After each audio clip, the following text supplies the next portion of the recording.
to introduce you to basic concepts of the theory of Carnatic music. I'm sure all of you are learners and beginners who've been learning Carnatic music for quite some time now. So this workshop or this session is mainly for you to understand all those concepts or basic concepts that you're singing, that you frequently have doubts about in a very simplified way. So I know a lot of you keep asking your teachers, and also I have some of my students also here, so who keep asking me basic doubts or few doubts which might be very difficult for you to understand while singing or while learning. So I thought this was a perfect way to help you understand these concepts better and to enable you to understand what you're singing in a much more simplified and an easy way. Okay, so currently all of you are on mute and your video is off, but please do not hesitate to unmute yourself and ask me for any doubt that you have. If you can write it down and ask it at the end of the session, that would be fine too, because in the previous session, we had a lot of time lag in between because of a lot of doubts that were being asked in between the presentation. So if there's anything that can be cleared at the end of the session, kindly write it down and then you can ask it to me at the end of the session. All right, so let's begin with why is Carnatic music very special? So I know all of you have your own reasons why Carnatic music is extremely special for you, but Carnatic music is one of the most divine art forms that is present, and we can proudly say it belongs to our country. Yes, and more so specifically, it belongs to our south part of our country, which is South India.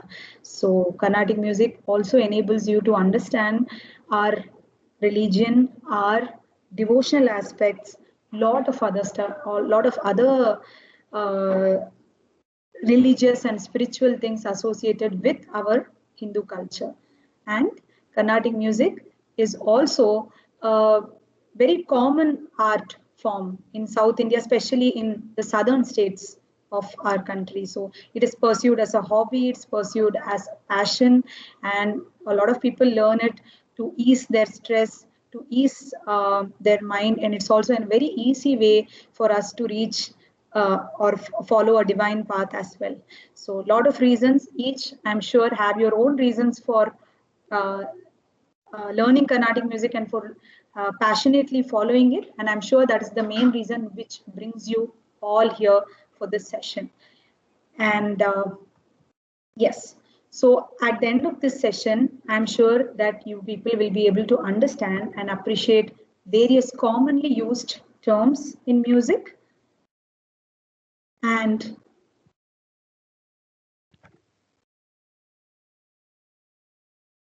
yes, so at the end of the session, you will be able to understand and appreciate about the various commonly used terms in music. One second.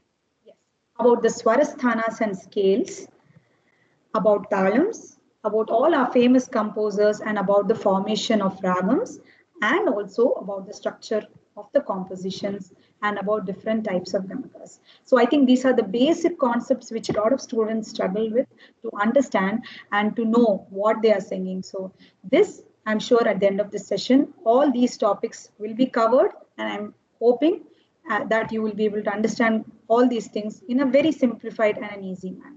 All right. Okay, so let's start with introduction to Carnatic music. So we all know that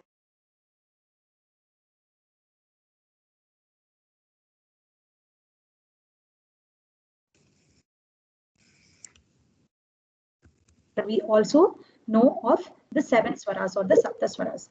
So we know them as most of us know it as sa, ri, ga, ma, pa, da, ni, sa. So do you all know that we have names for it? So it's not just sa, ri, ga, ma, pa, da, ni, sa. We have their names. We have names for those syllables. So sa is called as Shadjam, Ri is called as Rishabam, Ga Gandharam, Ma Madhyamam, Pa Panchamam, Da Daivatam, Ni Nishadam, and Sa as Shadjam. So these are the terms I think all of you should be well versed with. So as a student of music, you should know that sa, re, ga, ma is not just a syllable, but they have their own specific names. So Shadjam, Rishabham, Gandharam, Madhyamam, Panchamam, Daivatam, and Nishadam. So the swarams which go in the ascending order, that is from the lower level to the higher ones, the sa, re, ga, ma, pa, da, ni, sa, that is called as an arohana. And the swarams which come as the descending order, the ones which come from the top to down, is called as an avarohana. So you must all have learned different types of ragams in which they start with the arohana and avarohana. Even if you haven't learned other ragams, there are few students who are still in basics. So for you all, also, you know that your Swarams or your Jantaswarams, everything has the first part of it going in the ascending order and the second part of it going in the descending order. So the ascending order of Swaras are called as Arohana, and the descending order is called as the Avarohana. Okay, so these Swaras are sung in something called as a scale. A scale is nothing but set to one particular frequency. So there are a lot of names for the scales. You can call it as an octave, you can call it as a scale, you can call it as a sthai. Also, Tamil speaking people will probably understand the word kattai. They say kattai, the word kattai, which also means another very commonly used term for the letter for the term octave or for the term scales. All right. So you must be aware of all the denominations or all the this ones you get in your Shruti box, right? The markings in your Shruti box or the Swara Tambura app that you use on your phone.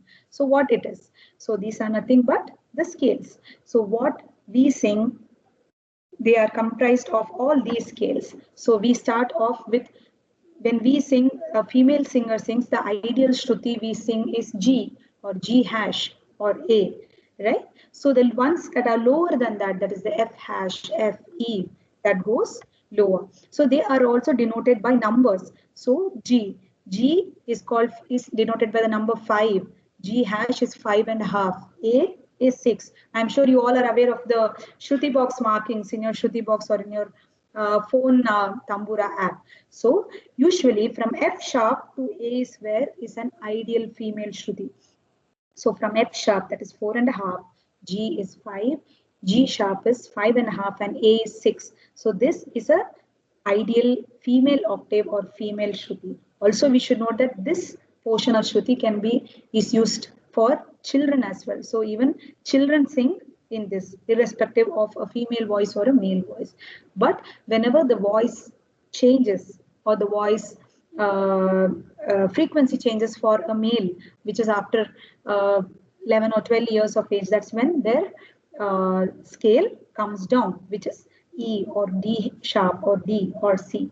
So whenever there's a duet singing going on in your film music or any other form of music, when there is duet singing going on, the female singer sings in the female Shruti and the respective lower Shruti is what a male singer sings. So we should note that from F hash to A is what is an ideal female Shruti or a Shruti that is used by children. So anything that is lower than that is sung by male singers.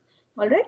Okay. So now we spoke about the swarams, the names, also what are the scales. So we also know that there are 5 octaves.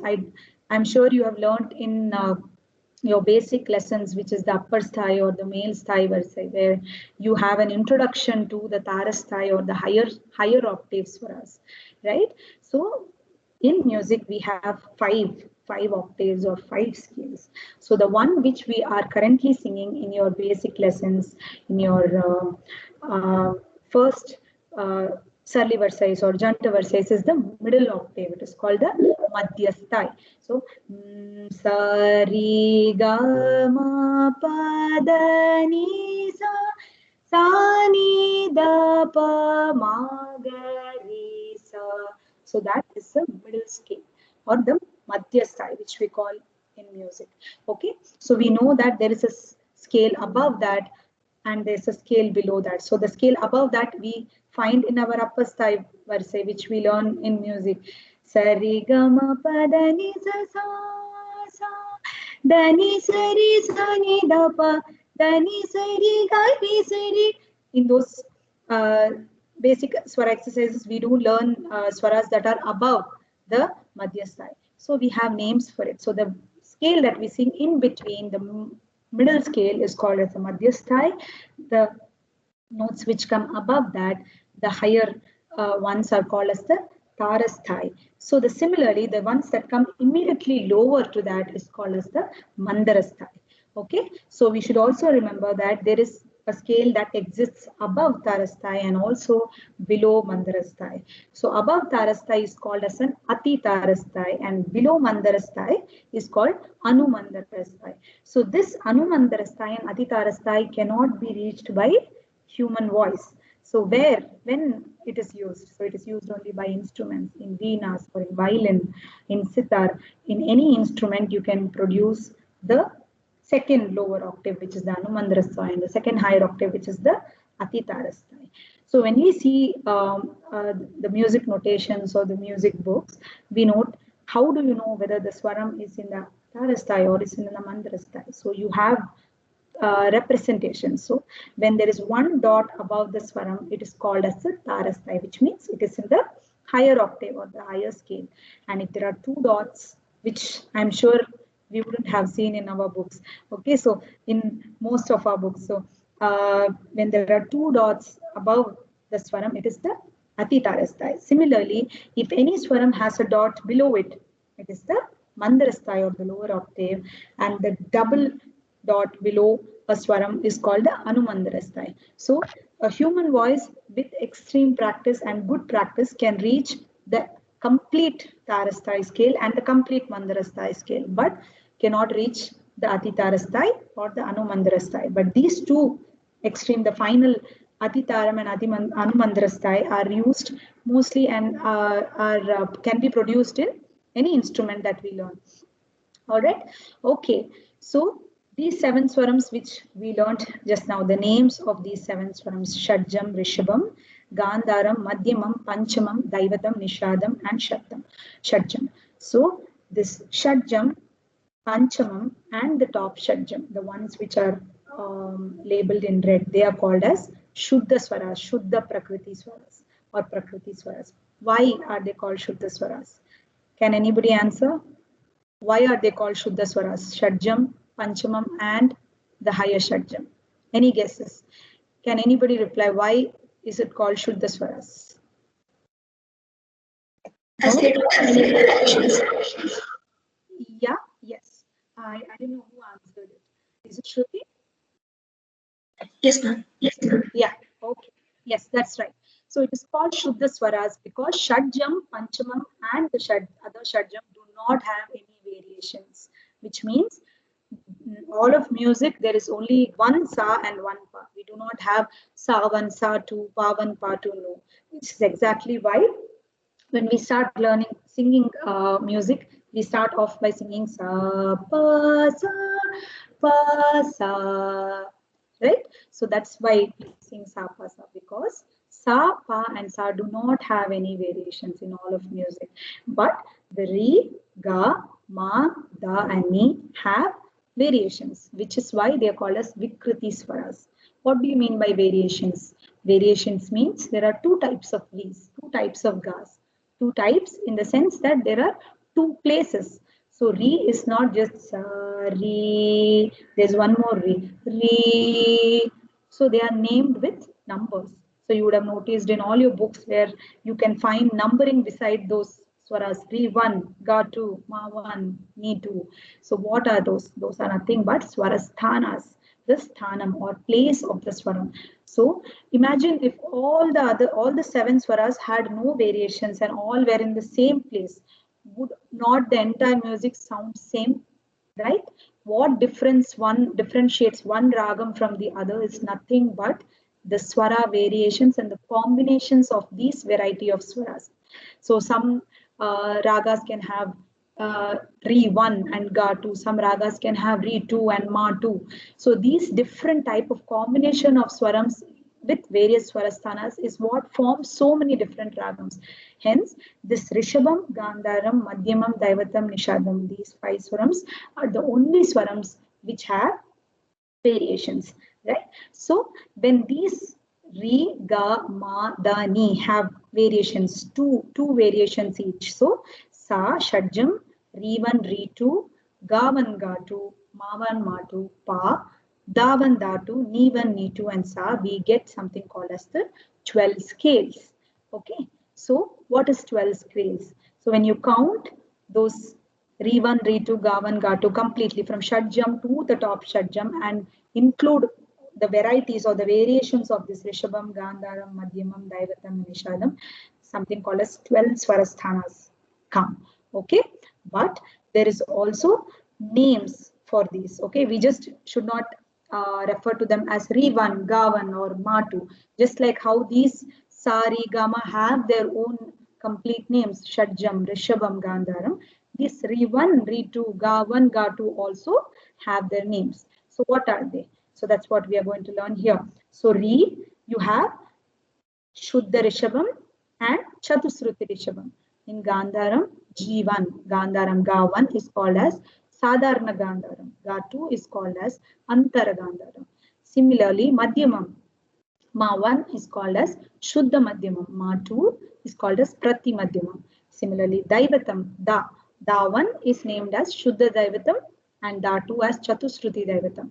Nishadam, Kaisiki Nishadam and Kakali Nishadam and Shadjam. So when we add up all these Swarasthanas, including the Shadjam, Panchamam, and Shadjam, which comes afterwards, it comes to 12 Swarasthanas.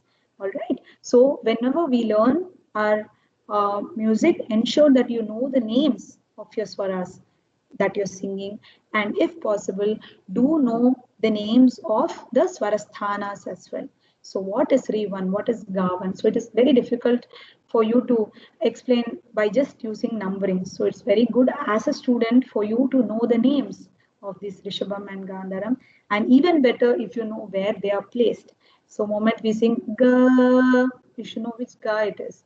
Moment I sing Ma, you should know which Ma it is. So that comes constant listening, constant comparison, and frequent practice. But initially, as a beginner or as a learner, knowing the Swarasthanas and knowing the names of the Swarasthanas is more than enough.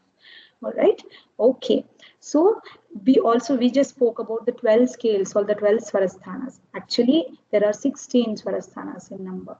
So since this is a basic course, I don't want to get too deep into what 16 Swarasthanas are because a lot of you have not reached the level of understanding 16 Swarasthanas. But I will just give an overview about it. So when we have imagine this to be a staircase, Sa, Re1, Re2, Ga1, Ga2, right? So there is something called as Re3 also. So Re3 is not a separate swaram. When Re takes the place of Ga1, you can note it in this picture, okay? So Sa, Re1, Re2, okay? So when Re3 takes the place of Ga1, that becomes a new swaram. We cannot, if Re takes the place of Ga1, you cannot have two Re's, right? Simultaneously in a swara. Sa, Re, Ga, we cannot have it. So what happens is that Re becomes Re3 and then the Ga's numbering changes. Not to get too confused, it's just an introduction of one extra swaram. It is not a separate swarasthanam. It just sometimes Re and Da take the place of Re takes the place of Ga1 or Da takes the place of Ni1 when it becomes, instead of becoming a separate swaram, we name it as Da3. A perfect example for that is Ragam Natai. I don't know how many of you have learnt Ragam Natai. In that is a perfect example for both Re3 and Da3 featuring. Sari, that is actually Ga1. We say Re, but the Re takes the place of Ga1. That's when it becomes Re3. Okay, there are not too many ragams in this. There are a few very important ragams which take the scale of the third swarasthana of Re or Da. And we should know that only Rishabham and Daivatam takes this place.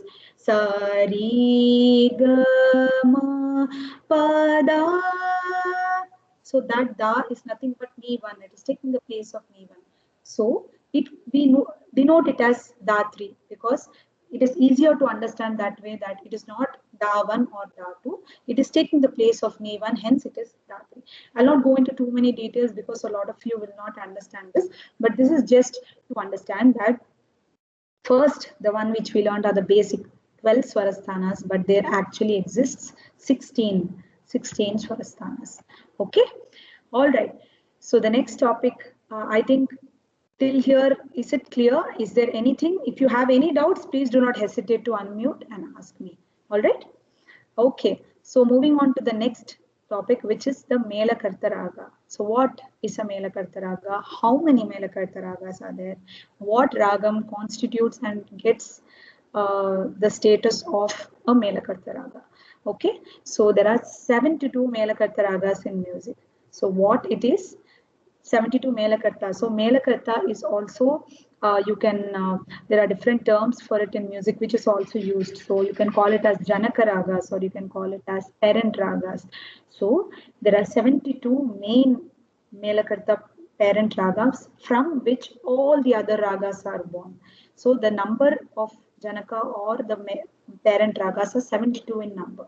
Okay, so they are divided into two halves, 36 plus 36. So the first 36 have Ma 1 in it and the second 36 have Ma 2 in it. Okay. All right. So I will go into the details of what Melakarta Ragas are, how they are formed and how they are categorized into the 72 Melakarta scheme or the 72 Melakarta table.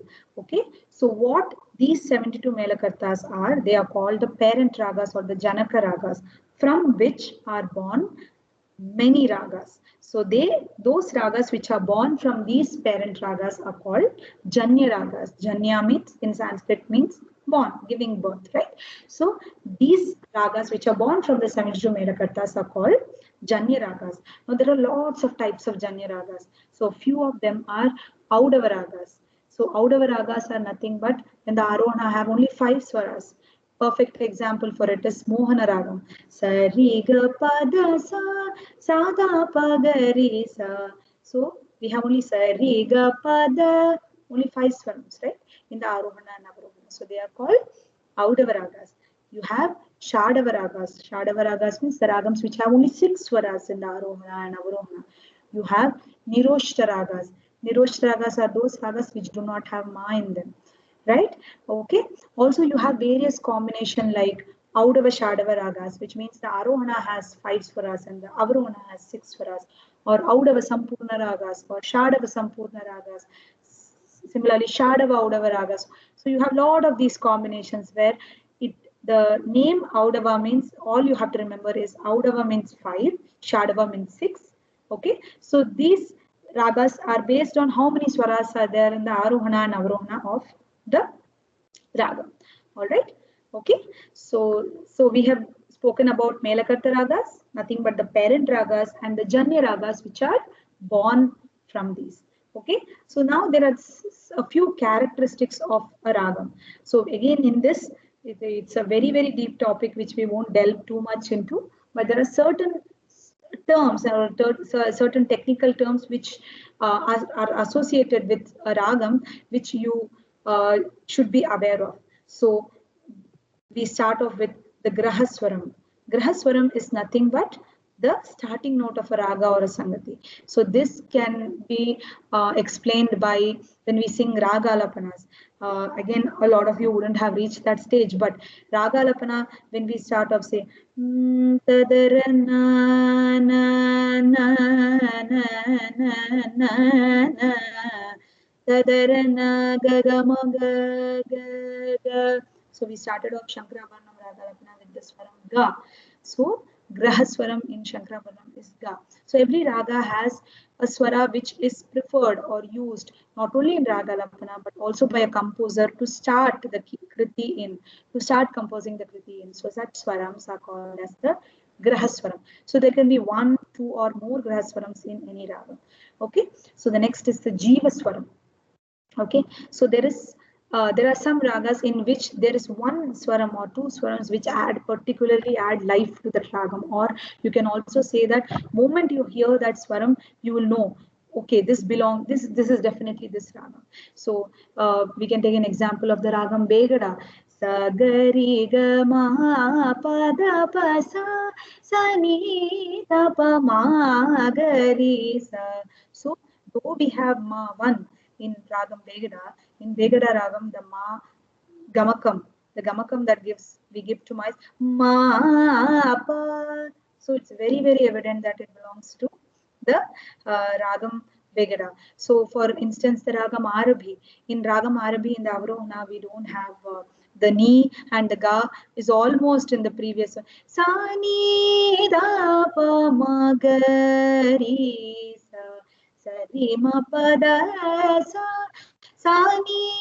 So we are saying ni, but we are singing it in sa sa ni sa. So such ragams are jiva swaras which add a life, and when we moment we hear that swara, we know okay, this belongs to so and so ragam. So this is the ragam that this swaram belongs to. Okay, so such swarams are called as hamsa swarams or jiva swarams. Similarly, mandra or tara, which you have already learned. I have told you about it in the octaves, the lowest and the highest point of a ragam. Nyasa swaram. So when we sing a raga lapana or when we sing a kriti, we are ending the pallavi or when ending the anupallavi. We cannot end it in any swaram. So there are some swarams which are apt to end a kriti or apt to end a varnam or end a raga lapana. So that's those swaras are called as nyasa swaras. Okay. So the next apanyasam, sanyasam, vinyasam. So all these are the different types or different characteristics of raga. Vinyasam is a note which is used to show the color of the raga. So these you will probably better understand when you are into kirtanas or when you are into ragalapanas, when you are able to create your own manodharmam or your own ragalapana. That's when you will understand it much better. But only to know that there are a lot of colors or lot of faces or a character to a ragas, and they in music are called trayodasa lakshanas, which means that there are 13 tri and dasa 10. So trayodasa lakshanas. So basically any ragam has 13 characteristics to it. So the more deeper you go into learning one particular ragam and learning to sing the alapana or sing the manodharma sangita in that particular ragam, you'll be able to understand these characteristics much better. Okay, so we spoke about the 72 Melakartas. So let's go back to how this Melakarta Ragam evolved. Okay, so anybody can have a doubt saying why there are only 72 Melakartas, why not more, why not less? Okay, so back in 1550 AD, Ramamadhya, he knew of only 19 Melakartas. So when he wrote about Melakartas, he thought that there was only 19 Melakartas that existed in his writing Swara Melakalanidhi. Okay, after which Venkatamaki, who was belonged to the 17th century, he in his book Chaturdandi Prakashika wrote of the the remaining the much more Melakartas. So it's not only 19, it was more than that. And he brought something called as Katapayadi Sankhya or Katapayadi scheme or Katapayadi formula, which I will be dealing with it in the upcoming slides. So Katapayadi Sankhya, he brought a proper structure to the Melakarta, but his Melakarta ragams also had Asampurna Melakartas, which means that it had all types of ragams in it. But only in the 17th century, which was Govindacharya, who brought the entire 72 Melakarta scheme completely, the Sampurna Mela. Okay, what should be noted that Muthuswami Dikshitar, we know of the composers, the Trimurtis in music, right? Muthuswami Dikshitar, Tyagaraja and Shama Shastri. So Muthuswami Dikshitar still in his compositions has followed the Venkatamaki style of the ragas, which is the Ansampurna Velams. And we should also note that in his kritis, a lot of ragas which we know of with the new name right now is not used in his kritis. He uses the old names. So you may wonder why the old names are there. So that belong, those old names and the old ragas belong to Venkatamaki's writing or understanding or his writing or his uh, what he found out about the 72 the Melakarta scheme. Of course, but after that, Tyagaraja and Shama Shastri followed the Govindacharya style, which is the new Melakarta system. Okay, so now we go back into what is the 72 Melakartas or what are, how are they sequence and how are they put into a table. Okay, so these 72 Melakartas, which I already told you now, the 72 Melakarta or the parent ragas are divided into two sections, 36 plus 36. First 36 have the Shuddha Madhyama, Ma 1. The first 36 ragams feature only Ma 1 and the second 36 have Ma 2. Now these 72 Melakartas are divided into 12 chakras having 6 ragas each. So what are these chakras? Okay, so these chakras were an easy way to denote the ragams, their swarasthanas, their numbers in in uh, Govindacharya's new Melakarta scheme. This is how he formulated the scheme for the 72 Melakartas. So they were divided into 12 chakras. First chakra's name is Moon. So we should note that these 12 chakras were uh, named as per the number. So moon. So there is one moon. Second chakra is named as Netra. So we have two eyes, right? So it's very easy this way. So when you know the chakra name, you know which number the chakra is. So Netra is the second one, which means 2. Agni, 3. Veda, 4. So we have 4 Vedas, right? So that is the name of the fourth chakra. Bana, Pancha Bana, 5. Okay, Ritu is the name of the sixth chakra, which is seasons. We have 6 seasons. 7. The seventh chakra's name is Rishi, Sapta Rishis, right? Vasu, 8. 9. Brahma. 10. Disi, directions. Directions. We should note how relevant it is to today's context as well. This was formed way back many years ago, but these chakras also play extreme relevance to the current. We have 10 directions, so it was called Dishi. The 10th chakra was named Dishi.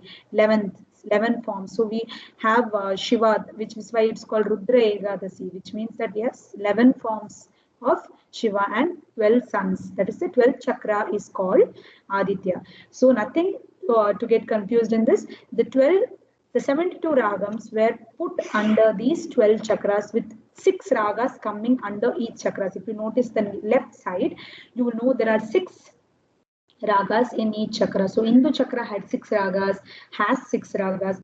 The second Netra chakra has 6, like that. So 12 chakras, each chakra with 6 comes to 72 Melakarta ragas. Okay, so let's understand what these 72 Melakartas are. So we have to understand that not all ragams qualify as a Melakarta raga. So what do you require for it to be? How can you know that, okay, how do you know that a particular ragam is a Melakarta ragam? How do you know it is a parent ragam and it's not a Janyan ragam? It is very simple.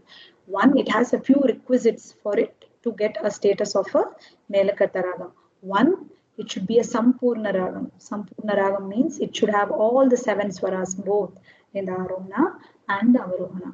Second, it should not be in a haphazard manner, in the sense that the swarams should all be in the same order. It should be Sarigama Padanisa, Sanida Pamagarisa. You might have known many ragams which have all swarams, but they are not in a organized form. You have Begada, you have Sri Ragam, you have Kannada, you have so many ragams in which the swarams are Sagari, Gama, Pada, Pasa. It may have all the swarams in it, but it's not in order, right? So a Melakarta ragam not only should have all the 7 swaras in the Arohana and Avarohana, it should be in order. Also, it should not have any foreign note, in the sense that many ragams which have 2 mas or 2 das or 2 nis, right? So a Melakarta ragam should also have all the swarasthanas in only one form. So you cannot have 2 gas or 2 mas or 2 das in a ragam. So any ragam which falls under this category of being sampurnam, being in order and not having any foreign note will qualify as a Melakarta ragam. So this was consolidated by Govindacharya, and he came to a conclusion or to an evidence that there are 72 such ragams which have these characteristics. Okay, so these are the name of the ragams: Kanakangi, Ratnangi, Ganamurti, Vanaspatima. So you have 72 ragams like this. And if you notice the scale or the Arohana and Avarohana, you notice that it all has Sarigama Padanisa in order. Okay, so how do you know which ragam belongs to which chakram, right? So this is a very simple way for you, for anybody to learn the 72 Melakarta scheme or the 72 Melakarta ragams. So we can note that in the first chakram, all the Rivan and Gavan is same. So if you take a ragam and you find if you see a ragam and you find Rivan and Gavan, automatically you know it belongs to the Indu chakra. So that is how beautifully it has been uh, schemed, and it has been well written in the form of a table for any learner or a student or anyone to understand. So if you want to know how one ragam, which chakram it belongs to, or what is the Melakarta number of ragas. So suppose suddenly I tell you that Denuka, Ragam Denuka. So how do you know it is the ninth Melakarta Ragam? How do you know it belongs to the second chakram? So there are a few tips for you to know it very easily which chakra it belongs to and which number it belongs to. So first, when you see a ragam, you should notice whether it is Ma1 or Ma2. Which Ma does it have? So if it is Ma1, it belongs to the first half of the Melakarta scheme, the first six. Okay, and if it's having Ma2 or the Pratimadhyamam, it belongs to the second half. Okay, then notice what is the Re and Ga. So if it is Re 1 Ga 1 combination, it belongs to the first chakra. If you see the second chakra, it is Re 1 Ga 2. If you see the third chakra, it will be Re 1 Ga 3. So based on what the Swarasthanas of Re and Ga are, you can easily fit it into which chakra it is. Then, of course, I spoke to you about Ma. If it is Ma1, the first half, Ma2, the second half, then you should notice what is the Da combination. So Da and Me take the combination of, you would have studied permutation combination in maths, right? So it is the first three are Da1, Ni1, Da1, Ni2, Da1, Ni3. The next three will be Da2, Ni2, Da2, Ni3, and the last one will be Da3, Ni3. So all possible combinations. So that is how very easily the ragams fit into those particular chakram. Okay, so now how do you know which number it is? So there was something called as Katapayadi Sankhya or Katapayadi formula, which was not only used in music, it was used outside music as well, for you to understand very easily what number. If I say now, if I tell you Maya Malavagaula, how will you know which number of Melakartara it is? So they formed something called as the Katapayadi Sankhya. Venkatamaki found out this formula, which was very, very easy for anybody to know which Melakarta Ragam number it is. Okay, so for instance, we take the Ragam Shankarabhanam. So what is this table? This table is nothing but you have your vowels in your languages, right? Hindi, Telugu, Kannada, I'm sure. Ka, kha, ga, gha, nga, cha, cha, ja, jhana. You have those vowels, right? So they have been placed among this in this table from 1 to 0. So what he has done is that he has written 1, 2, 3, 4, 5, 6, 7, 8, 9, 0, and he has placed ka, kha, ga, gha, nga, cha, cha, ja, jha, those vowels in order in this form under those numbers. So in we know the ragam name as Shankarabharnam. The actual name of the ragam is Dheera Shankarabharnam. So when we take the first two syllables of the ragam, dhi and ra. So where does dhi, dha, the syllable comes under the number 9. Okay, ra, the number the vowel comes under the number 2. So when you reverse it, 9 and 2 becomes 29, which is the Melakarta number. So when you notice the Melakarta table, Shankarabharnam, Dheera Shankarabharnam will be the 29th ragam in the table. I'll give you one more example. Kalyani.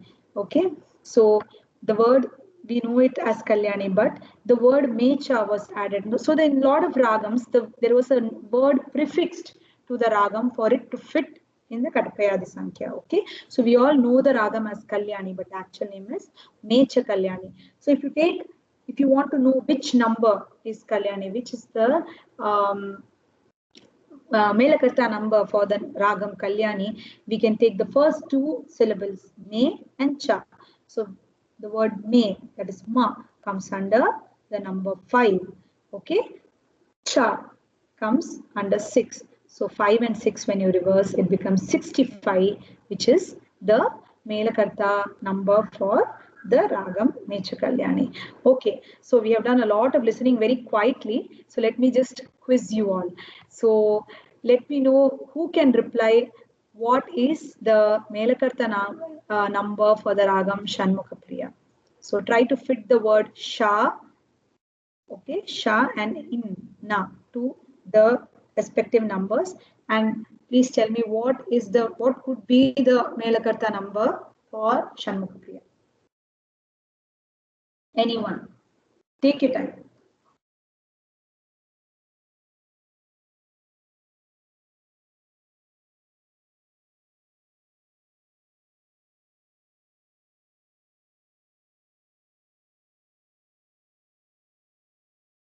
Sha, where does the word Sha come under which number? 5. And 6. Yes. Na.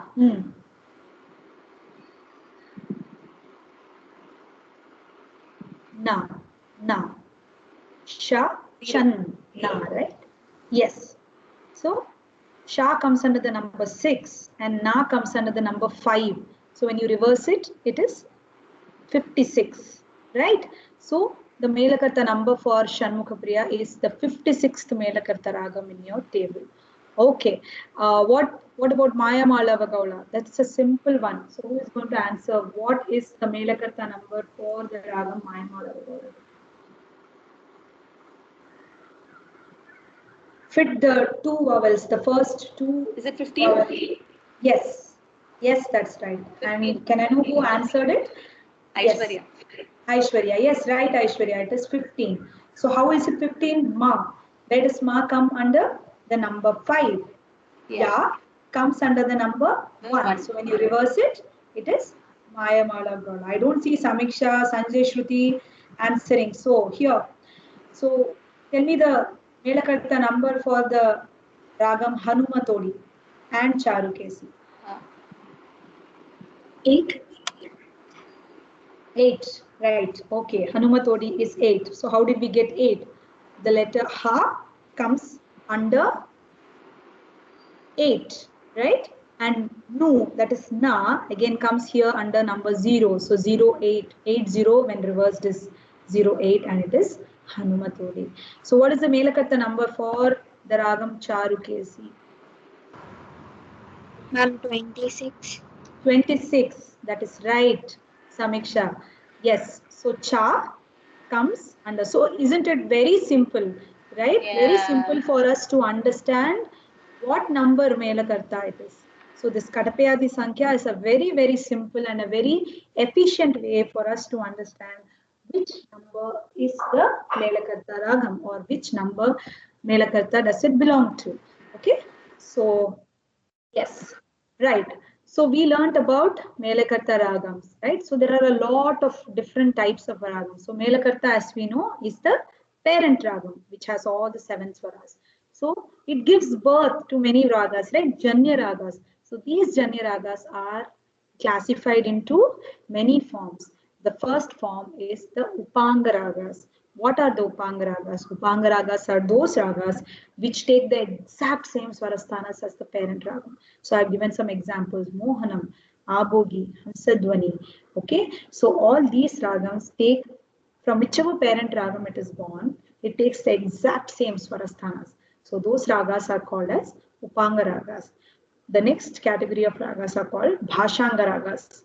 Those Bhashanga ragas are nothing but they take a foreign note or which is called as the Anya Swaram. So we know of many ragams which have 2 mas or 2 das, right? Bhairavi. Sari ga ma pa da ni sa ni da pa. So in Arohana we have da 1. In Avarohana we have, sorry, in Arohana we have da 2 and Avarohana we have da 1. So I'm sure its parent raga will not have both the das, right? Because it will not qualify as a parent raga if it has 2 swarasthanas of the same sort. So any ragam that takes a note, a foreign note or an anya swara, we call it in music. So an anya swara which does not belong to its parent ragam, those type of ragams are called as bhashanga ragas. And there are something called as Vakra ragas. So Vakra ragas are those ragas in which the Arohana and Avarohana are in a zigzag form. So we know of many ragas like that. Kannada. Sari ga ma da ni sa sa ni pa ma ga ma ri sa.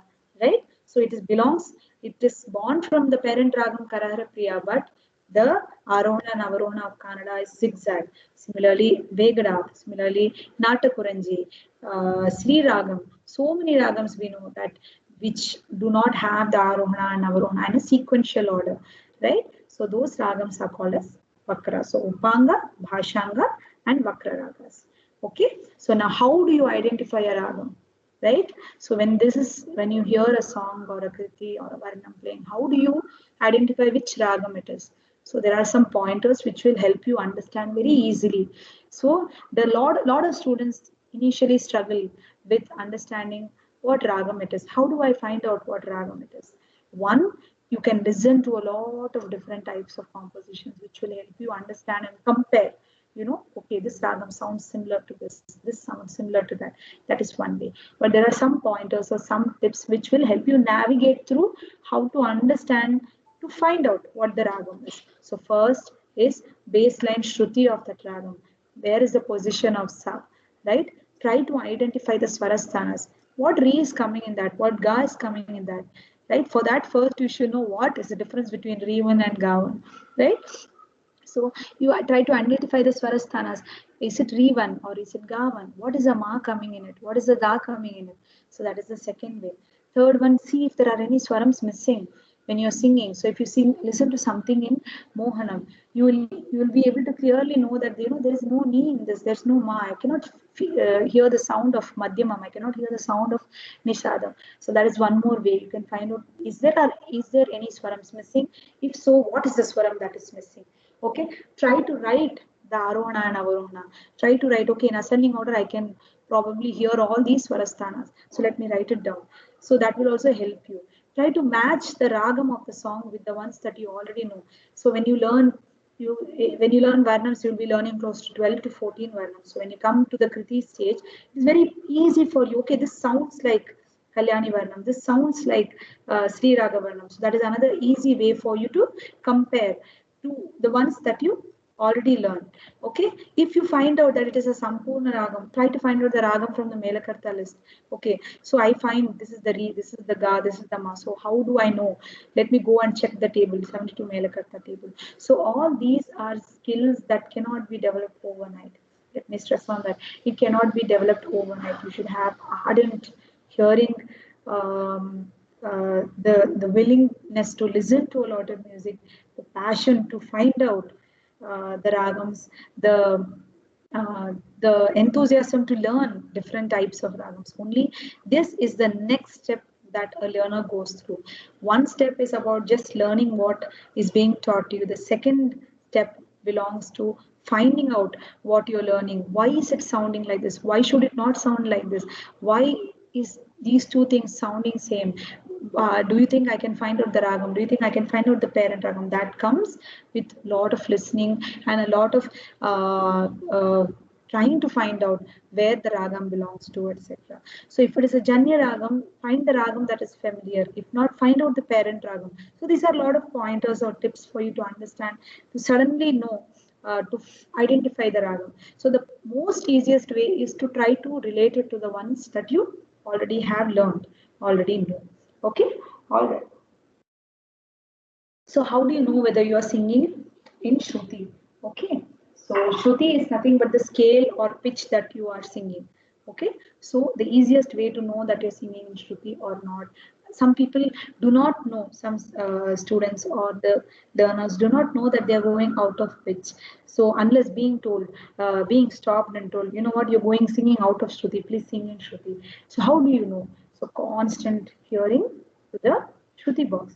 So have always, that's what I insist all my students and who are not my students also, whenever you practice, always have an ear to the Shruti box. Never practice without a Shruti box. Why? Because if you get habituated to practicing without a Shruti box, you will not know when you go out of Shruti.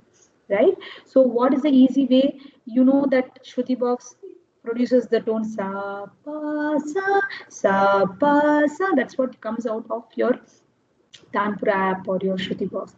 So when you're singing your kritis or your varnams or your basic lessons, try to match it with the Shruti box. Are you in Shruti? You will very clearly know. So when you have an ear to the Shruti box while singing, automatically you know it is normal for you to go out of Shruti. But what is not normal is continuing to sing that way or not knowing that you have gone out of pitch. So the easy way is to always have, and during your practice, it's okay to have the Shruti box in a much higher volume so that you can easily listen to it and know when you are uh, singing. So what constitutes Shuddha Sangeetam or pure music is that when your talam, when your ragam and your bhavam is the way you present it. So all these are in sync with each other. That's what gives the output of Shuddha Sangeetam. Okay, all right. So we are going to a totally new uh, part of the session now. So any doubts till here? Any questions? So the previous session, I had questions in almost every slide. I had people. So any doubts up until here? I have one question on the slide Yes. we had about the Sankhya. There were notes on the side which reference some mathematic things about the usage of pi and trigonometric series. I don't Yes. understand that. Yeah, okay. So Katapayadi Sankhya is also used outside of music.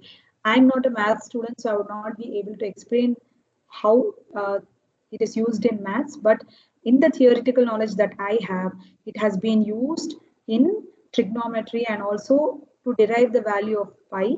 The the same formula has been used. Probably any mathematics students could probably be able to understand or explain this, but this was just mainly to refer that this formula, this Katapayadi Sankhya or this Katapayadi formula does not belong to the music realm alone. It belongs to, it is being used outside music as well. That is just what I wanted to convey. But how it is exactly used is something that I do not know because I am not a math student. So I think you should be able to do, you will have to do a research more on that, Revati. But No problem. yeah, so what I wanted to tell you was that this formula does not just belong to music. Yes, it is Math. being It used. belongs Yes, to math yes, as well. Okay. yes. Thank you. Okay, so assuming that none of you have doubts up till now, we move on. Okay, so the greatness of our composer. So it's as a beginner, as a learner of music, it's highly important. You know, there are a lot of composers in music, so it is a never-ending topic to know about the innumerable composers that we have. But there are some composers whose compositions are learnt a lot and who are popularized more, who has come forward more. So they are the following composers who belong to the medieval age, that is the 10th century to the 18th century. We all know of our music Trimurtis or Vadyakaras who are Sri Tyagaraja, Muthuswami Dikshitar, and Shama Shastri. Okay, so Tyagaraja Kritis, his Kritis were mostly written on Lord Rama. He was a huge devotee of Lord Rama. So you find Lord Rama featuring in almost most of his kritis. Okay, and Dikshitar has written in all his compositions in almost all deities, but he was a Sri Vidya Upasakar, so he wrote a lot of his kritis on Ambal or Devi, or in Telugu we say Ammavaru. No? So in Dikshitar's kritis, you find a lot of reference to Kamakshi of Devi in his kritis. Similarly, Shama Shastri also wrote on a lot of deities, and he also wrote lot of kritis on Goddess Kamakshi. Okay, so these composers had their signature, so there was nothing like copyright protection back then. So how did the composers leave their mark or leave their name in the composers was something called as compositions, was something called what we call as mudra. Mudra in music means signature. So how do you know it is a Tyagaraja Kriti? How do you know it is a Dikshitar Kriti? So the composers left their signature along with the Kriti in the lyrics itself. They left there uh, to show that it was it is their work, or it is their way of conveying that it is their work. So in Tyagaraja Kritis, very evidently in the Charanam, you get Tyagarajanuta, Tyagaraja Vinuta, Tyagaraja Vaibhava. So his name features in most of his kritis, almost everything. His name comes. So if you find the word Tyagaraja in the kriti, it is very clearly known that it is written by Saint Tyagaraja. Similarly, Muthuswami Dikshitar kritis have the word Guru Guha. So he used the word Guru Guha in almost all his kritis. Also to notice, you can a very interesting fact is that Dikshitar used raga names, the old raga names also. So in most of the Dikshitar's kritis like Vatapi Ganapatim, you can find the word Hamsadvani that comes. Okay, so in lot of his kritis, you can also see the ragam name feature in his kritis. That is one very distinct feature of Muthuswami Dikshitar's kritis. In Shama Shastri's kritis, he wrote the word Shama Krishna. So his mudra or his signature was Shama Krishna. Similarly, Purandara Dasa, who was the Sangita Pitamaha. Sangita Pitamaha, why is he called Sangita Pitamaha? Because he was the one who consolidated all the basic exercises that a learner learns, the Sarli verses, Janta verses, Alankarams, Geetams, everything was compiled and structured by Purandaradasa. So he was this also known as the Sangeeta Pitamaha. So his compositions, his kritis, you get the word Purandara Vithala. That was his mudra. Similarly, Swati Tirunal. Swati Tirunal was the king of Travancore. So in his kritis, you find the word Padmanabha or Pankajam, Padumanabha, Pankajanabha. The word, those two words feature in his kritis as his mudra. Annamacharya.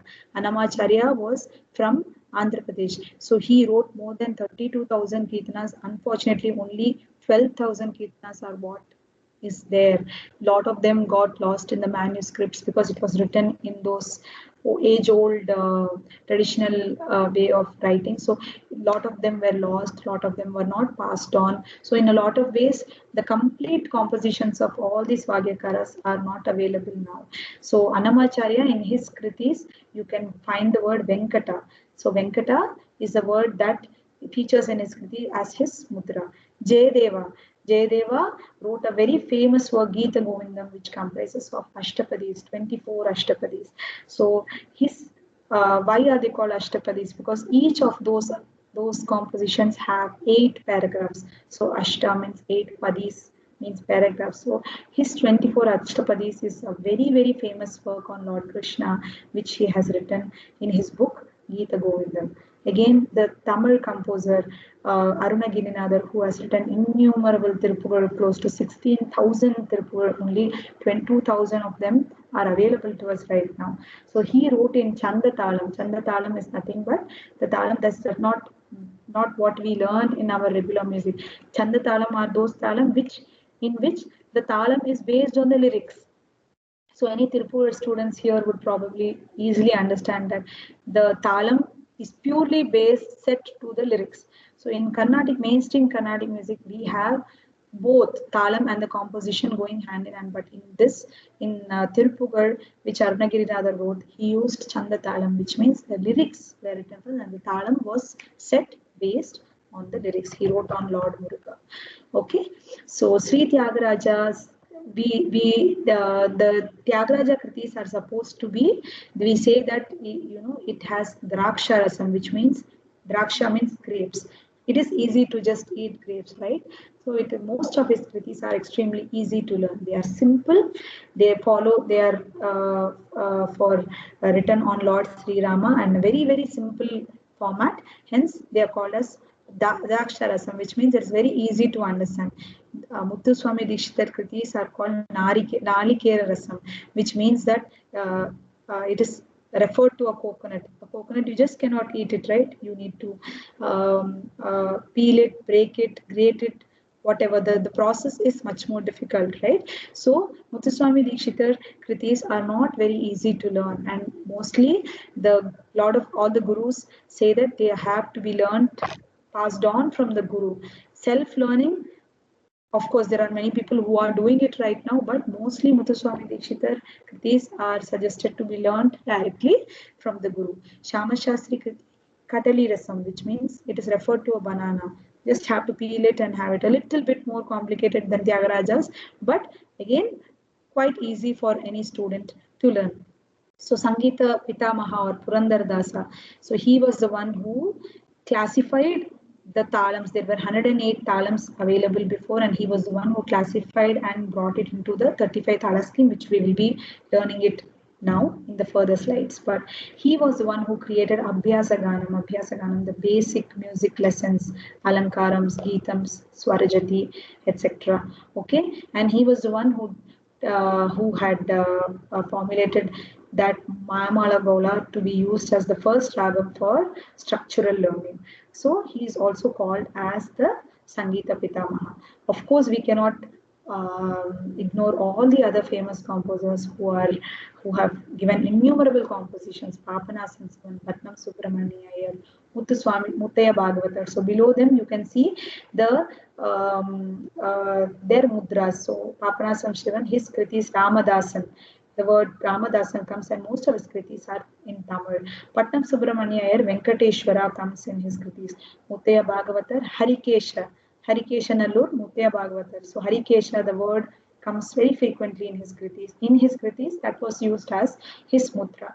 Okay, Mahavaidyanath Iyer, Guha Dasa.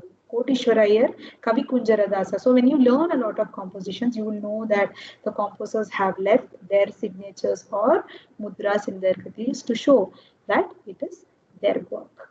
Okay, all right. So now we have learned about the composers. There are a lot more other composers, but these are the basic ones we could have an overview about.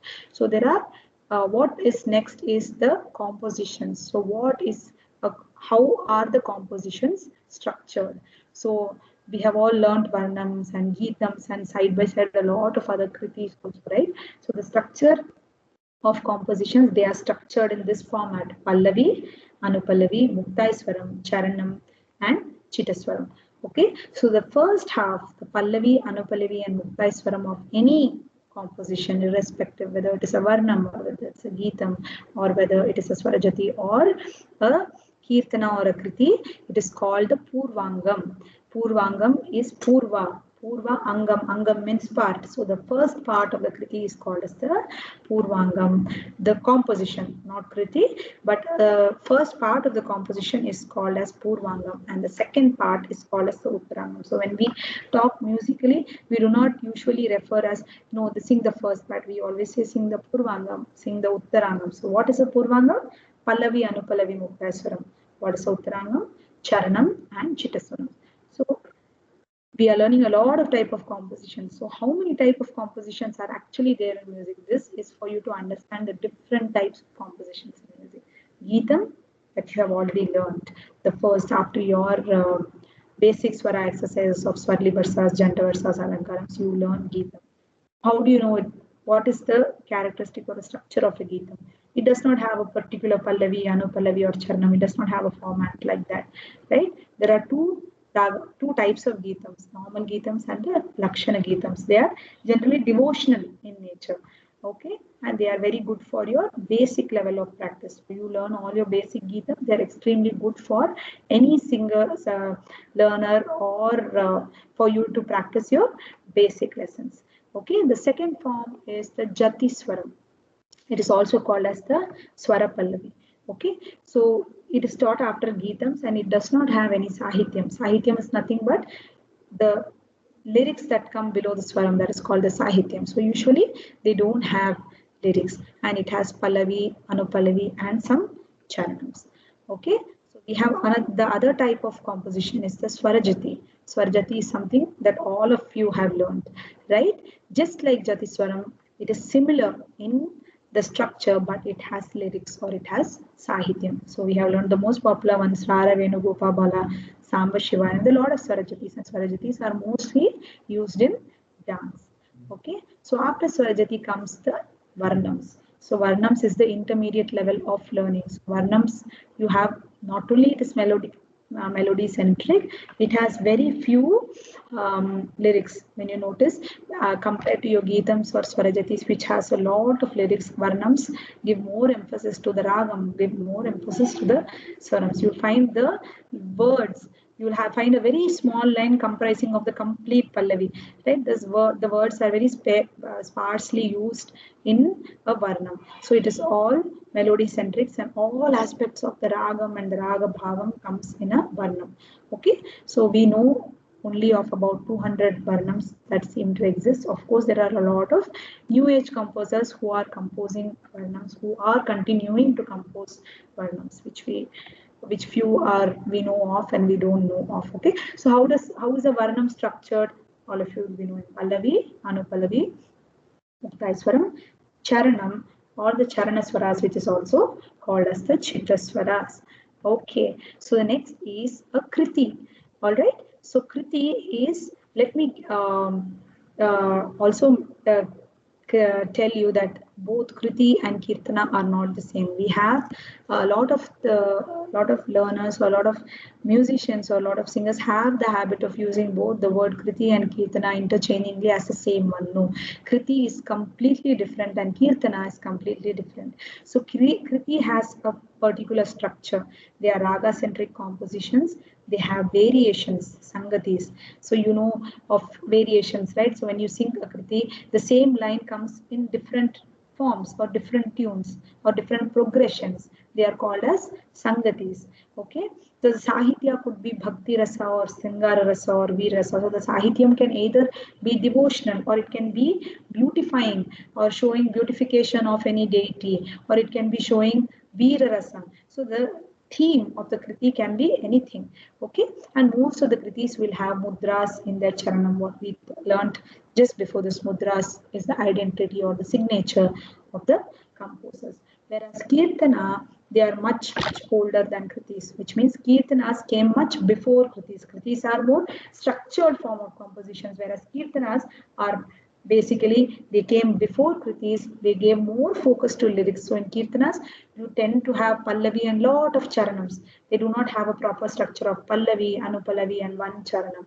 Lot of lyrics, which means lot of charanams means lot of lyrics, right? And they were mostly bhakti centric. They were mostly devotional. They were used in dramas. They were used generally to sing as well. But the kirtanas and kritis are not the same. They are very different. Okay, so this is a basic difference between a kriti and a kirtana. So like I mentioned, kriti is much more organized and much more structural. It has a pallavi, it has anupallavi, it has a muktaiswaram, which is optional based on the composer, and it has one charanam or more, very rarely. Kirtanams, however, has pallavi, and very rarely do they have anupallavi. It's an optional. Muktaiswaram is also very rare, and it has charanam or samishti charanam. Samishti charanam is one charanam. Charanams, many charanams. So we know of Anamacharya Kritis. Anamacharya Kritis, they are not called Kritis. See, the Anamacharya Kirtanas, they are not measured as Kritis. So Anamacharya's compositions are Kirtanas because they have Pallavi and they have many charanams. Okay, so the key focus of a Kriti is mostly music. So the music or the ragam or the raga bhavam is what is focused by the composer when the kritis are composed, whereas in kirtanam the more focus was given to lyrics. It has a lot of sahityam in it, lot of charnams and lot of wordings. So the focus completely was different. Kritis give ragam more importance, and kirtana gives lyrics or the sahityam more important.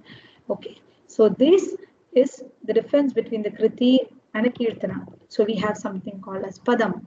Padam is again used in dance. They are very slow forms of this one. I'm so sure dance learners like Samiksha will understand. Shruti, Samiksha, you will know what Padam is. Padam is used in dance. They are slow. They give more chance for abhinayam. They give more chance for the dancer to explain or to narrate an event. So Padam has Pallavi, Anupallavi, Charanas. It's used for musical dramas and also mostly used in dance. And usually the lyrics are composed in such a way that they bring out the relationship between the Nayaka and Nayaki. So it is the Jivatma or Paramata Krishna and Gopikas. So the theme is mostly based on the relationship between the Nayaka and Nayaki, so which also refers that it is used a lot in dance. Javali. Javali again is similar to Padam, but it is in a faster tempo. So Padams are usually extremely slow, extremely dragging, but Javalis are much more brisk, much more active. So yes, very similar to Padam. Their language is very simple. Whereas when we, for a dancer to explain an event or to showcase an event, the lyrics, simple lyrics enable them to do it much easier, right? So Padam and Javali usually when they are used in dance, they have a very simple language in them. So mostly Sringara Rasam. Sringara Rasam means the theme of it is mostly beauty of the Lord, beauty of nature. It can be any, the theme can be anything, but it mostly brings out Sringara Rasam. So it has Pallavi, Anupallavi and Charan. So Tillana is again another form of composition which mainly consists of swaras, sahityas and jatis. What are jatis? Tam, deem, all those type of words come in Tillana. They are very lively, they are fast. Again, they are used both in music and dance. They also have Pallavi, Anupallavi and Charam. So Tillana is also one form of composition which when you listen to vocal concerts or music concerts which happen, they are sung at the end of the concerts. Tillana has swarams, it has sahityams, it also has these jatis like tam, dheem, tum. So they are not only used for music, they are also used for dance. Daruku again is similar to Padam. They are slow, they have a lot of lyrics, they have a lot of charanams, they are sung in medium tempo, and they are again used in dance. This is to give you an overview. So you should not think that there are only Varnams and Kritis or Kirtanas. No, there are a lot of forms of compositions. Geetam, Jati Swaram, Swarajati, Varnam, Kriti, Kirtana, Padam, Javali, Tillana, and Daru. So these are the forms or the types of compositions that exist in music.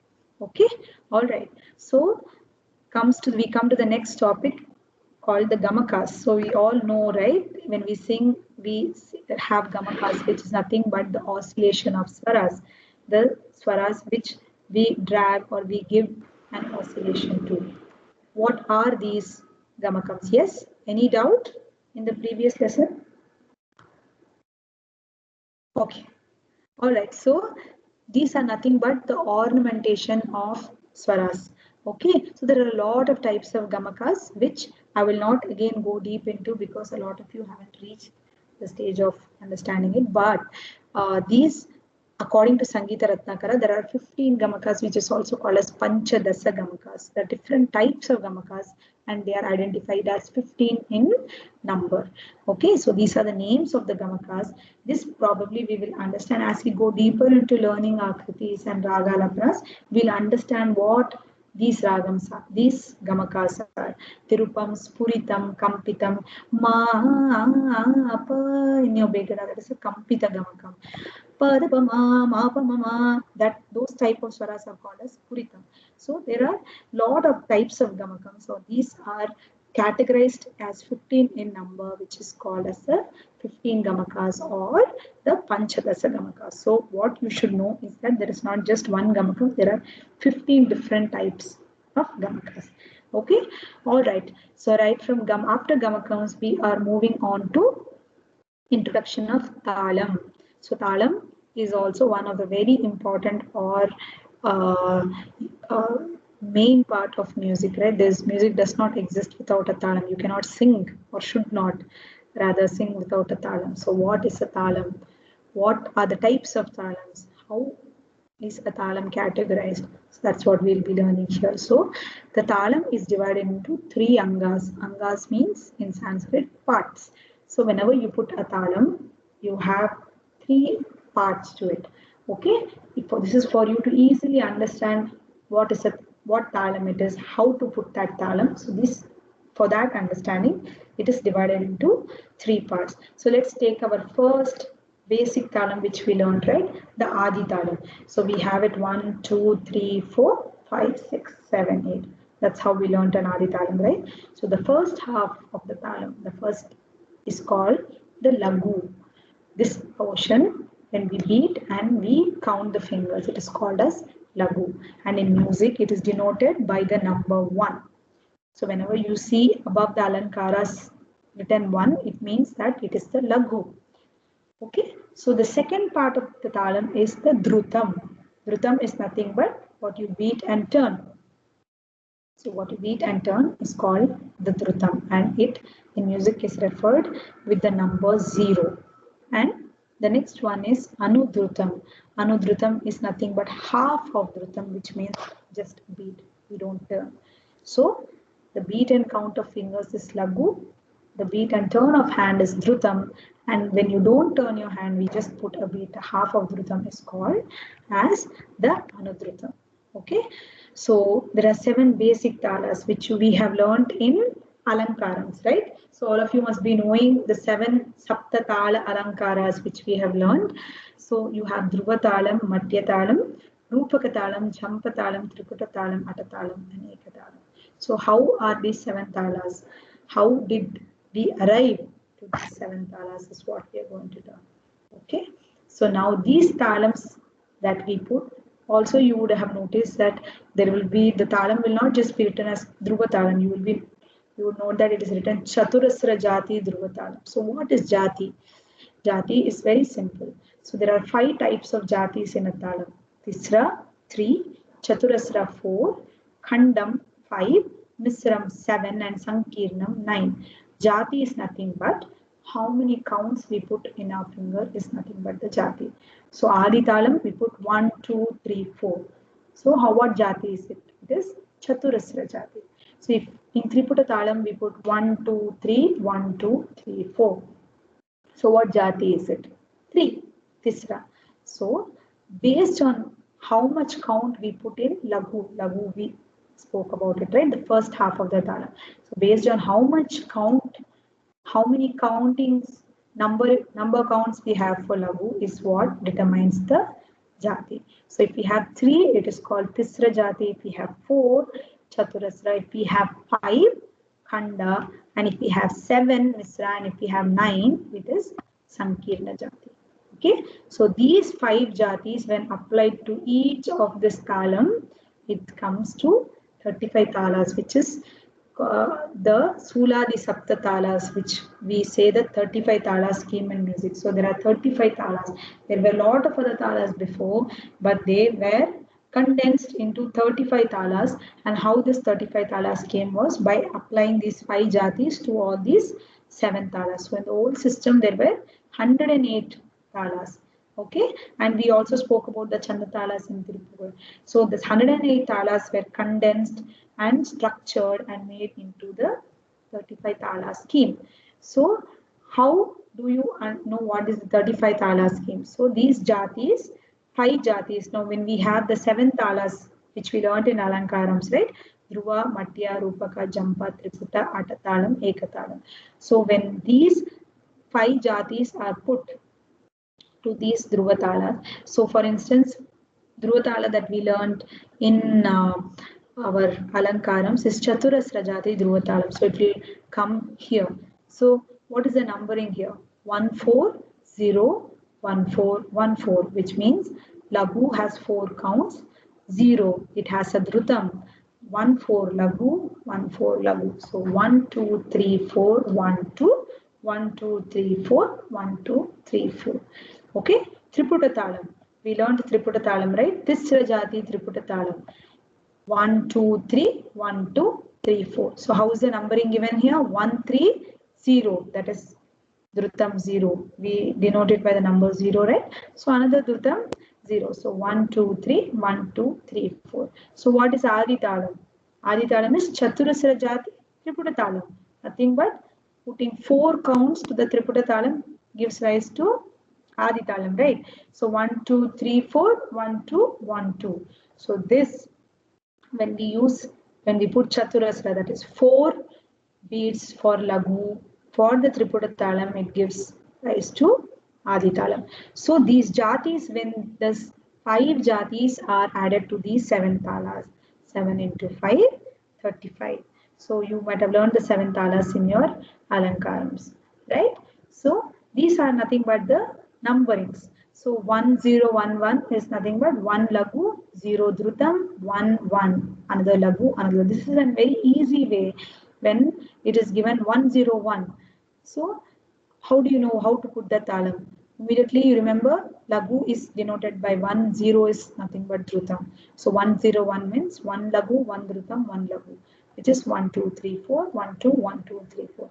Again, this 1, 2, 3, 4, this counting depends upon what jati is given. So you should also note what jati. Chaturasra jati, Matyatalam. Tisra jati. So what, depending on what jati it is, that number of counts come to your lagu.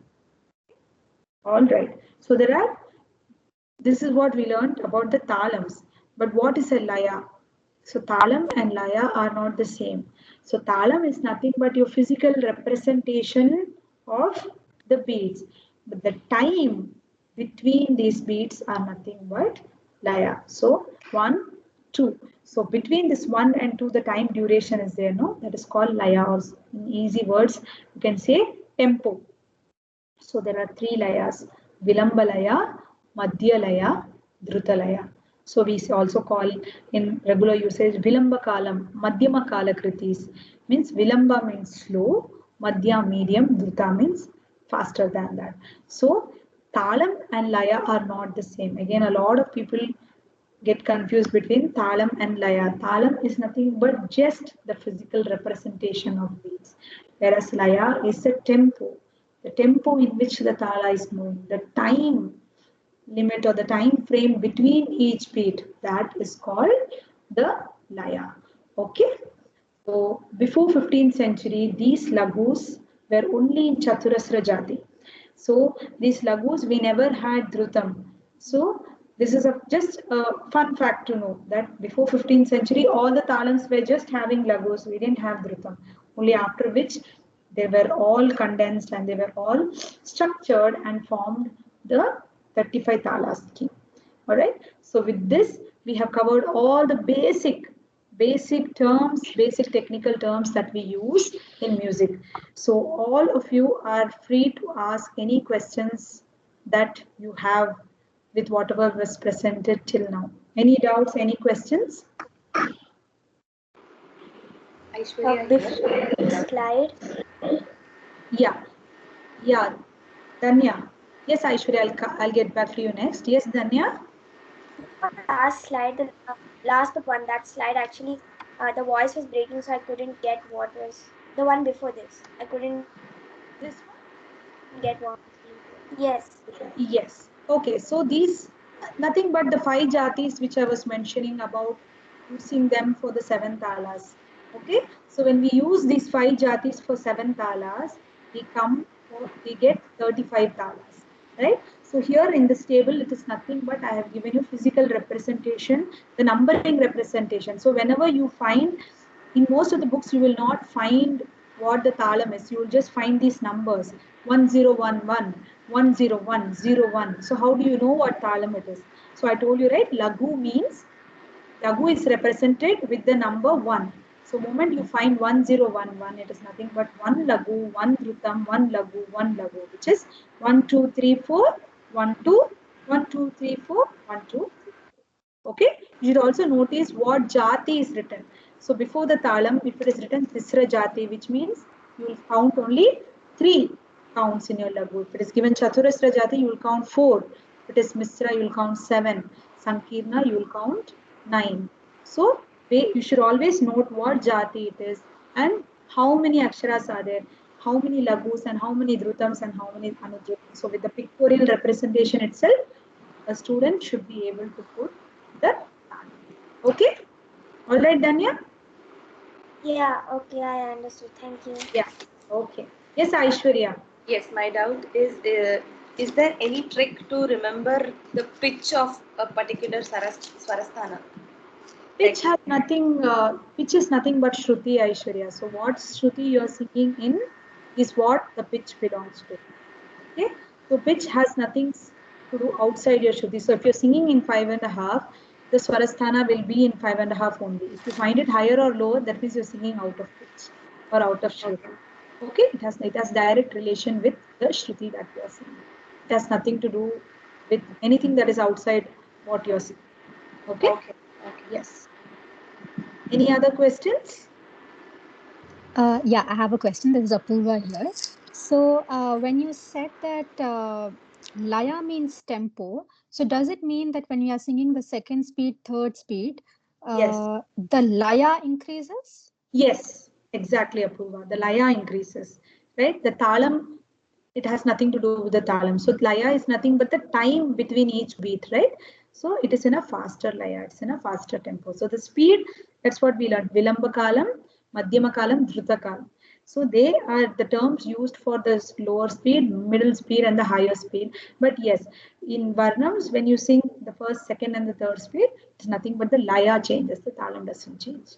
The tala is the same. The speed between each beat is what constitutes the laya, and that is what changes with kritis or with your speeds in your varnams. Yes, so it's the laya which changes. So what happens to the talam? There is a change in the talam No, the also, right? talam again, kalam is nothing but laya. It is not the talam. So a lot of people use both. Talam means the speed. Talam is going fast. The talam is not going fast. The laya is going fast. Talam is mere physical representation. That's it. So what you put as your beats is only the talam. What is the speed? The laya is nothing but the time duration between each of this beat is what is the tempo or the laya, right? So we are so used to using both the terms together that we say talam is moving fast. So talam is not moving fast. The laya is moving fast, but not the talam. Talam is just what you put physically. That is the talam. It has nothing to do with speed. The speed is referred as laya, and laya only is what counts as your first speed, your second speed, or your third speed. The time duration, that's all. So it has nothing to do with the tala. The tala is the same. Okay. Yeah. Yes. Yes. Any other doubts? Ma'am, is Daru the last type of composition, or is there anything after Daru also? No, there is nothing called as the last or the first Samiksha. I have just categorized it in a way of prominence, like in sequential order that we learn. So we start off learning with Geetams and then Swara Pallavis and Swara Jatis, right? So I've just categorized it in that way. It's not the last. Actually, Darus, Javalis, and all came much before Kritis. They are much older compositions.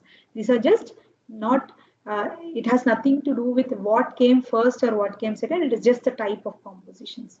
Okay, so these are the forms of 8 forms of compositions that are there in Carnatic music. There's nothing other than that. Whatever we learn fits into either of these. Either it is a Swarajati, either it is a Varnam, either it's a Kirtana, either it is a Kriti. Okay, but the sequence in which I put does not mean that this came first and that came last. It is just the sequence in which we learn. You are learning Varnams right now. So after this, you will learn Kirtanas. So you are learning side by side, you're learning Kirtanas to some extra. After this, you will be learning Kritis. So it is just placed in the sequence of what we learn, but it has nothing to do with when it came or whether anything after that or before that. Okay? So Daru is just a part of one of the part of compositions. Okay, ma'am. Yes. Any other I doubts? have a doubt in like some other slide. It was not like anywhere towards the end. It was a little bit far. But Yeah. can I ask? Yeah, tell me, Danya. Yes, 13 characteristics of a raga. There, Yeah. I didn't get it. 13 characteristics of a raga, or you mean? Yeah, Yeah. okay. Okay. Okay. There was a slide with the heading like that. Yeah. Just give me a minute.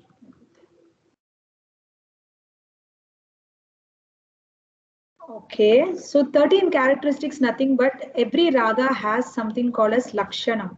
Lakshanam means characteristic. Okay, so they are in music called as trayodasa lakshanas. Trayo means 3, dasa means 10, which is called trayodasa lakshanas. So they are nothing but every ragam has a few characteristics. Like I told you in that slide, that and when you come to your ragalapana or your swarakalpana or your manodharma stage, that is when you will be able to understand all the lakshanas. So it's very difficult to give a practical example for all these things, but they are categorized into all these things in this table. Okay, so grahaswaram. starting note of the ragam. Every ragam has a particular starting note. Every ragam has a jiva swaram, a main note. Every ragam has a nyasa swaram, ending note, right? So there are some these lakshanas or these characteristics every ragam has. So every ragam has a note. So every ragam cannot be started from any swaram. If you suppose you're singing a Kamboji ragam, you cannot just start off from da. Because it's not wrong. Technically, it is not wrong, but there are some characteristics which is aesthetically pleasing for that particular ragam.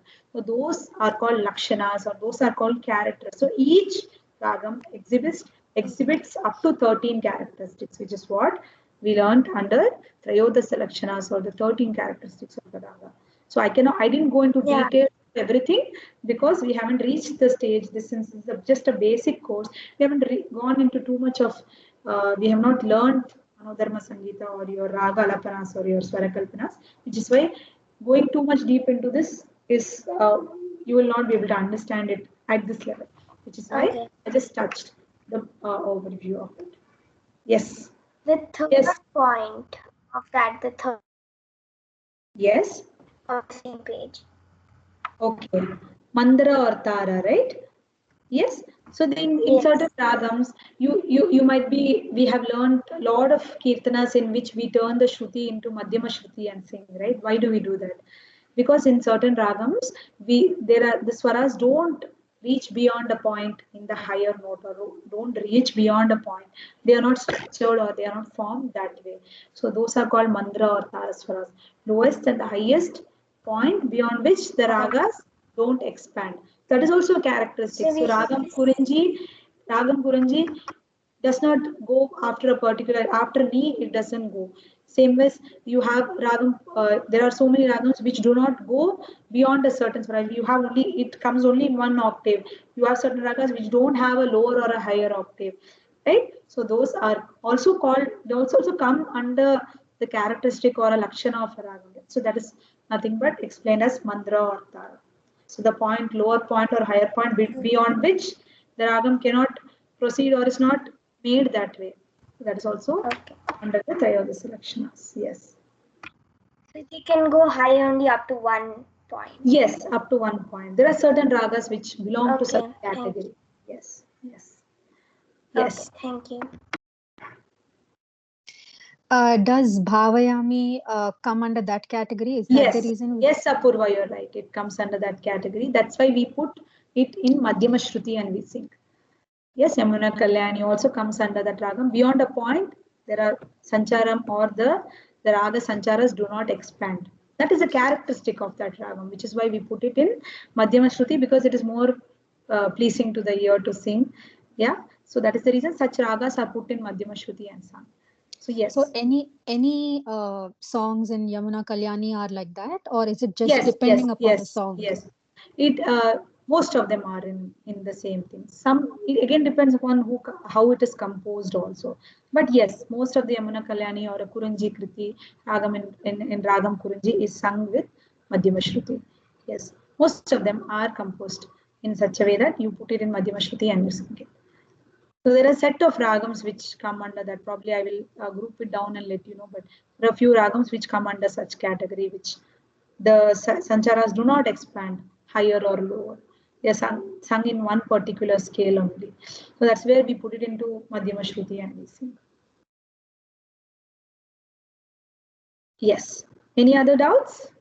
Yeah, I have a doubt regarding the Mela Karta scheme. If we can go to the slide. Yeah. So you were saying that the parent raga, okay, and the Janya raga is what comes from the parent raga, right? Yeah, yeah.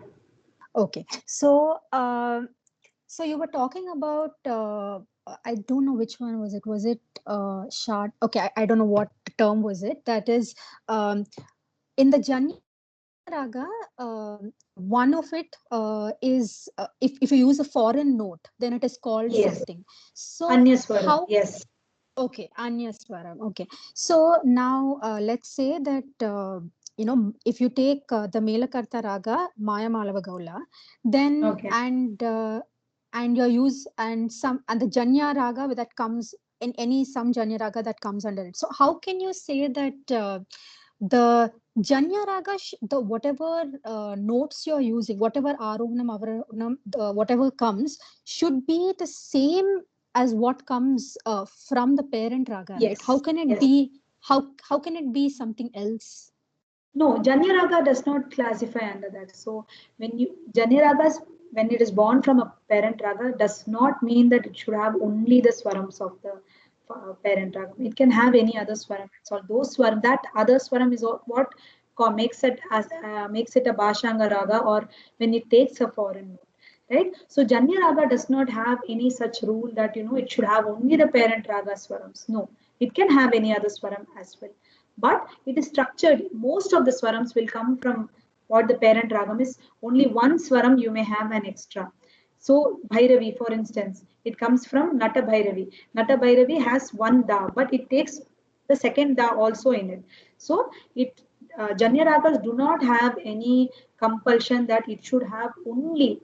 Most of them do have the parent ragas alone, but there are many ragams which also have an Anyaswaram in it, a foreign note, which is why it is called an Anyaswaram and belongs to the category of Bhashanga raga.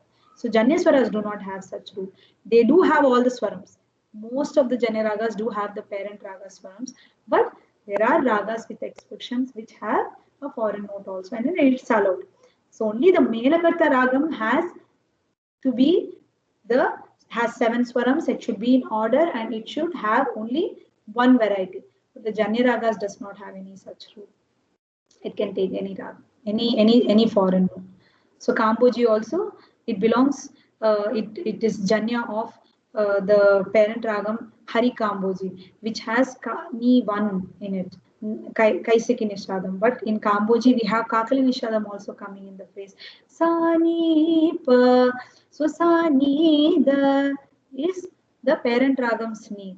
But it also has Sani pa da sa. So even Kakali Nishadam comes, which does not belong to the parent ragam. So it's free to take it.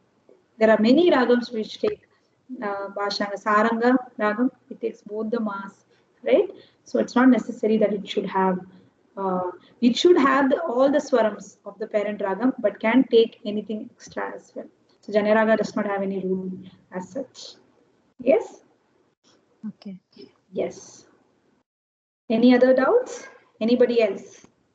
Actually, I have one last doubt. Yes, Danya.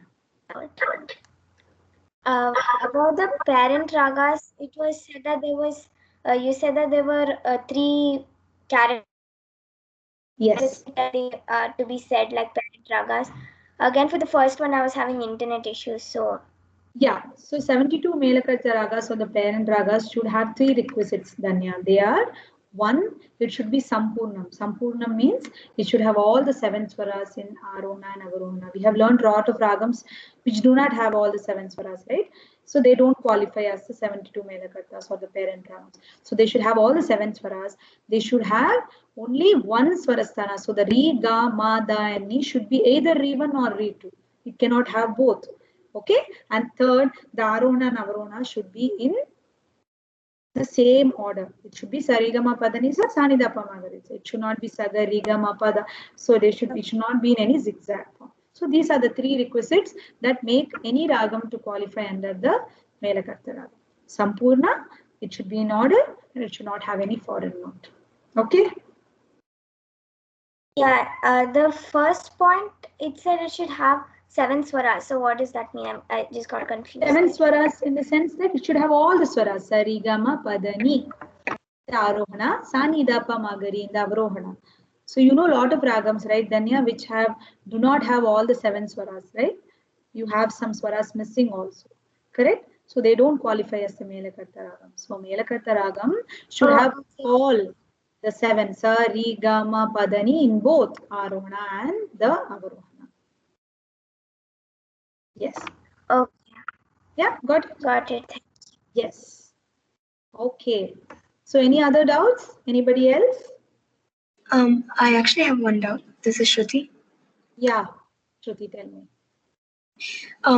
Below the Janya Ragas category, Niroshtha Raga it's written, which means ragas which don't have Ma in them.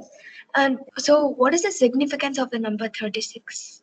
There are 36 Niroshta ragams. So which is we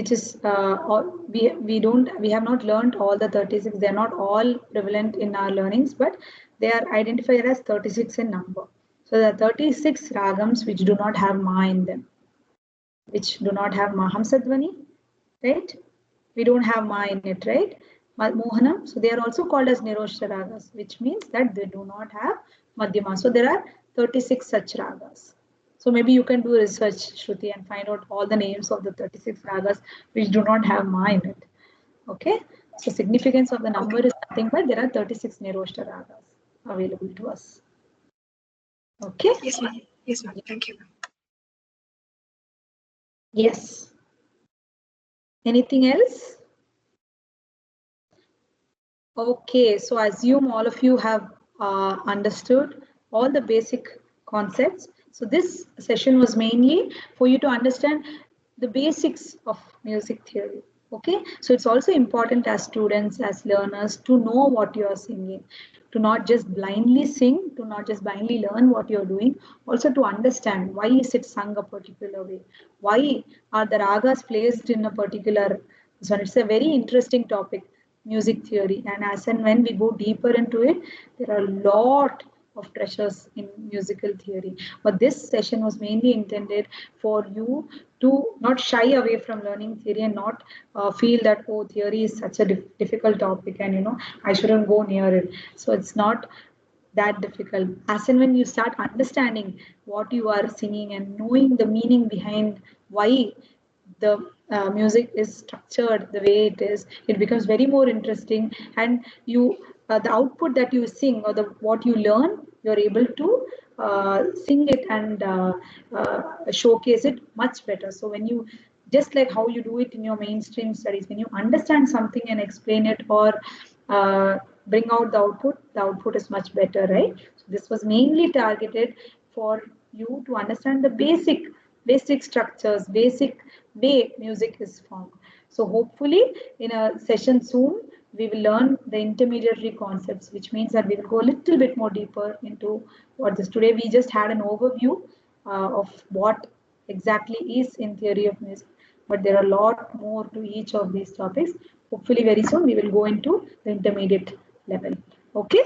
All right. So assuming that all of you found this session useful and you're free to ask, anybody who shied away from asking doubts can ask me personally after the session as well. Okay, so another round of thank you to all of you for making it for this. Okay, the PDF of this entire presentation will be shared with you. Thank you so much for Thank giving us you. the deep understanding Thank of you. what we are learning. Thank you, Aishwarya. Thank you for all Do of you. do we have access to this slide, Yes, Madhu? absolutely. I'll be sharing the PDF, the entire presentation in the group that I had formed. Kindly download it in your phone. Anybody who wants it in your mails, let me know. Ping me personally and I will send it to your mailbox. Sure. Okay, I'll email it to you. All right? Okay? Thank Okay, you. and all, yes. Yeah? Okay. All right. Thank you for joining this. Thank you, ma'am. Yeah, thank you, Samiksha. It was compiled so well and it was very useful to all of us. Yeah, thank you so much. Purna. Thank you. Thank you. So I'm hoping that this was useful, and any doubts, whenever you go back to refer this PDF or this presentation, any doubts that you have, feel free to ask me during class, after class, other than class, anytime. Okay? All right. So I'm signing off. Thank you once again. This